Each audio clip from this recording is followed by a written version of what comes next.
Hello and welcome to the eFresh.com Fish and Seafood News. Today is the 9th of December. My name is Kim and these are this week's headlines. Rule gets red snapper off the hook. An oyster industry buried by a storm. Pakistan seafood exports grow. DNA traces origins of shark fins. Salmon to be internationally sequenced.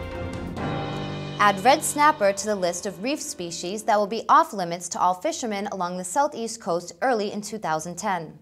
Fishing for red snapper will be prohibited in federal waters for 6 months in accordance to an interim rule requested by the South Atlantic Fishery Management Council. The SAFMC requested the interim rule while the Council explores long-term measures to address the stocks of the red snapper. The most recent stock assessment considers the species to be in a critically depleted state.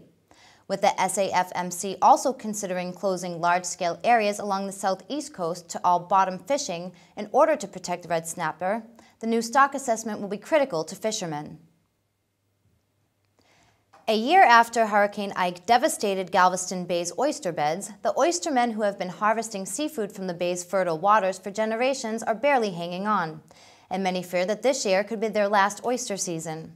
They are harvesting only a third of what they usually did, and some are thinking of finding a new line of work. When Ike hit Galveston last year, the storm buried nearly 8,000 acres of oyster reefs in sediment. Half of the oyster habitat was wiped out, destroying the livelihood of more than 100 fishing operations. The state has begun to restore the reefs and also plans to start dredging in the spring to uncover the layer of shells beneath the sediment, which are needed for the oysters to reproduce. But some oyster farmers fear that they will be forced out of business before these measures have an impact.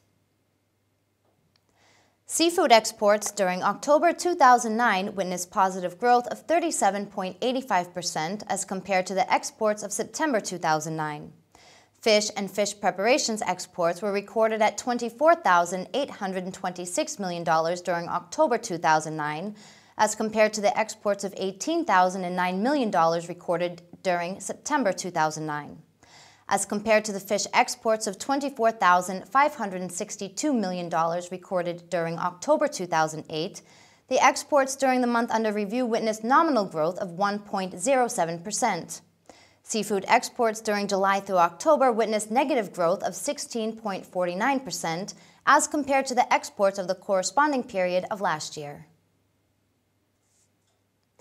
A new DNA-based study has shown that many of the hammerhead sharks that are butchered to feed the Asian demand for shark fin soup start their lives in American waters.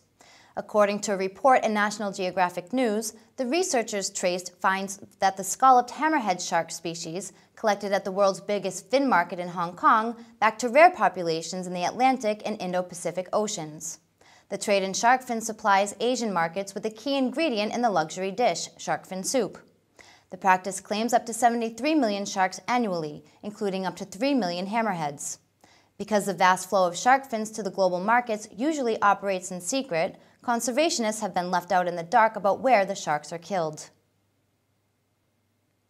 The economically important, environmentally sensitive Atlantic salmon species will have its genome fully sequenced, thanks to an international collaboration involving researchers, funding agencies, and industries from Canada, Chile, and Norway. The multi-phase project will produce a genome sequence that identifies and maps all of the genes in the Atlantic salmon genome and can act as a reference and guide sequence for the genomes of other salmonids. With salmonid product exports from Norway, Chile, and Canada valued at $3.4, $2.3, and $0.6 billion, respectively in 2007, the sequenced genome will be an important public resource that may lead to better management of wild fish stocks, breeding selection for commercially important traits, and elements of food quality, security, and traceability. Thank you for watching the eFresh.com Fish and Seafood News. See you next time.